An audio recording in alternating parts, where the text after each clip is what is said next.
After Mario Kart 8 Deluxe went buck wild with non-Mario characters, Mario Kart World just kind of fired everybody to return the series to its roots with just Mario. A lot of people think it's great to keep Mario as the face of Mario Kart, while others kind of feel a little ripped off seeing as how we're technically paying more for less, and at $80 no less. Just like with anything else on the internet, disagreements over this particular topic led to many a quarrel, resulting in millions of injuries, but somehow no deaths. So in order to prevent anyone else from being hurt, I'm going to take it upon myself to decide once and for all on behalf of the entire Mario Kart fanbase which is better. Mario-only Mario Kart, or Mario Kart with every other Nintendo franchise added for fun. And I expect every one of you to honor my decision, whatever it may be, so let's not waste any more time and dive right into it right after my award-winning intro, of course.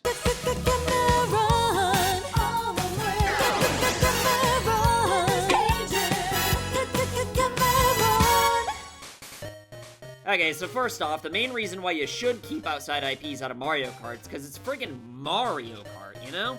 Not Nintendo Kart or video game Kart. And like, obviously Smash Bros is hyper popular because of all the different characters, stages, and references from different video game franchises, but like, the thing is, that's always been Smash's identity from day one.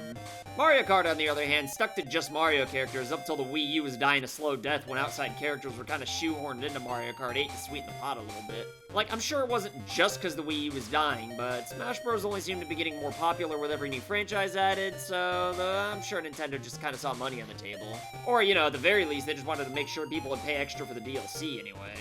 Then Mario Kart 8 Deluxe came to the Switch with non-Mario characters in the game right off the bat, though. So yeah, we got non-Mario characters not as DLC, but part of the main game, but it was kind of easier to just copy and paste it over to give the early Switch something to breathe life into it, you know?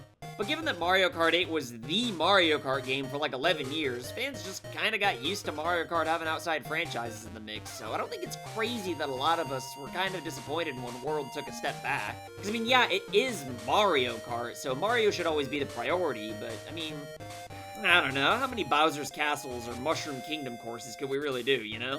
After all, Miyamoto himself stressed that a new F-Zero game would be pointless since there's nothing left to do, when Mario Kart World, on the other hand, really isn't all that much different from 8, 7, or even Wii, if you think about it. Like, obviously I know the differences with each game, but to make so many Mario Kart games and then act like you can't do anything new with F-Zero is just plain silly. Like, next time just say you don't want to do anything with F-Zero, you don't gotta lie. Or I don't know, people are crazy on the internet, maybe Miyamoto felt like he did have to lie. I just think it's kind of funny when you say there's nothing left to do with F-Zero, yet add Captain Falcon and F-Zero courses into Mario Kart. You know what? It was fun when they did it, cause I'm sorry Mario purists, but Mute City feels a lot more fresh than another Luigi's Mansion course. Then again, I can totally understand why Nintendo wouldn't want Mario Kart to get as out of control as Smash Bros did. After all, Smash Bros is jam-packed with 73 different franchises, with 15 of them being outside of Nintendo. Hell, I can't imagine what a pain in the ass it must have been to sort through all the copyright issues, so honestly, it's probably better if Nintendo just kind of avoids all that with Mario Kart. Let's be real here, characters in Mario Kart really don't make any difference gameplay-wise whatsoever. Like, yeah, there's like different weight classes and stuff, but not even that many, so it's not even in the same stratosphere compared to the differences characters make in Smash Bros. Well, outside of the Links and Echo Fighters and all that anyway. My point though is that with Smash Bros, outside characters really do add a lot of variety to the gameplay, so the third-party headache is kind of worth it. With Mario Kart though, there really isn't any thought or effort into adding characters, you just kind of pick whoever you think looks the coolest. It only takes them like 5 seconds to add something in. All they gotta do is create the model, you know? So yeah, I guess that kind of means that you might as well just add every Nintendo character ever, given how easy it'd be to do.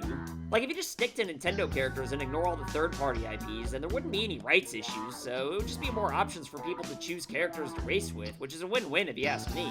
Well, you know, except for the die-hard purists anyway. I guess it's just their mission to ruin everything for everybody. I guess you could argue that if it doesn't make a difference which character you use anyway, then why taint the Mario water supply at all? Well, like we already established with Captain Falcon and F-Zero, the true value outside franchises could bring the Mario Karts, mostly in the courses. Like, I know I kind of buried the repeated ideas in every Mario Kart game, but I'm not saying I hate it, because honestly, all these courses are kind of a tradition at this point. Like, every new Mario Kart game has me looking forward to see what the new Rainbow Road's gonna be like. Not like I'm the only one either. But at the same time though, there's just so much potential outside franchises to bring to Mario Kart, and we already know this to be true based on what we already saw in Mario Kart 8. This might just be me, but whenever I'd play online matches, pretty much everybody would vote for non-Mario courses like 90% of the time. And even a Deluxe barely scratched the surface of what you could do with courses from outside franchises. I mean, seriously, think about how cool it would be to see courses from Metroid, Pikmin, Pokemon, Fire Emblem. No, wait, this isn't Smash Bros, I'm sorry. Still, one Fire Emblem course would be kind of cool. Personally, I don't really care at all about third-party franchises coming to Mario Kart, given how much untapped potential there is for Nintendo courses, but again, the purists just want Mario, so now what? Well, if the purists want to keep Mario Kart all about Mario like it always had been in the past, and the rest of us just kind of don't really care and want to have some fun, and I think the DLC really is the perfect middle ground. Like, obviously Nintendo's gonna go this route, seeing as how they love money and all that, because if $80 wasn't enough for this game to begin with. But like, I got the bundle, and honestly, the content in the base game's enough for me to justify 50 or even 60 bucks, so I'm just gonna kinda ignore the increased price for this game for a second, seeing as how I didn't pay it. Because greedy Nintendo aside, DLC is kind of the perfect way to keep Mario Kart pure, while also letting it be as fun as possible with outside franchises. If you're a purist, then the DLC is pretty much just kind of like a guest visiting rather than moving in entirely. Almost like it doesn't even count, you know? And if the inevitable DLC is free for online subscribers anyway, then it's really not that big of a deal since you already need it to race online anyway, so honestly, I kind of think that this is the perfect compromise for the above-average sized end. I mean, if Mario Kart World came with like 20 different non-Mario franchises on day one, then why would anybody care about extra content anyway? Even more so, why would anybody even think to spend money on it, even though everyone's already subscribed anyway, like we said? And don't get me wrong, I hate the idea of games being released with content planned for later on instead of just putting everything on the first version of the game like the good old days. But for like the 5th time, we're already subscribed to the service anyway, so I think the outside courses are worth the wait if it means we get to play the Mario-only version right when the Switch launches. Not only that, but this method also protects the sanctity of Mario Kart, which is admittedly a phrase I just wanted to say for some reason, while also giving us the goodies. So as for which is better though, of course I prefer non-Mario IPs being in the game too.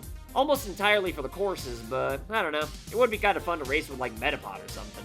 All I know is that DLC is probably the best compromise for everybody involved, especially if DLC is just kind of sort of free since we're all subbed online anyway. Like, if you're not subscribed, then what are you even doing with Mario Kart anyway? It's not like anybody watching one of my videos could possibly be somebody I'm not already friends with in real life, and if that's the case, then yes, I'd absolutely love to come over and play local Mario Kart World with you featuring only Mario characters and courses, of course.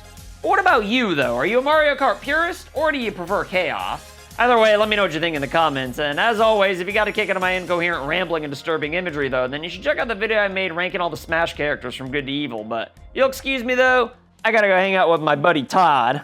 Later.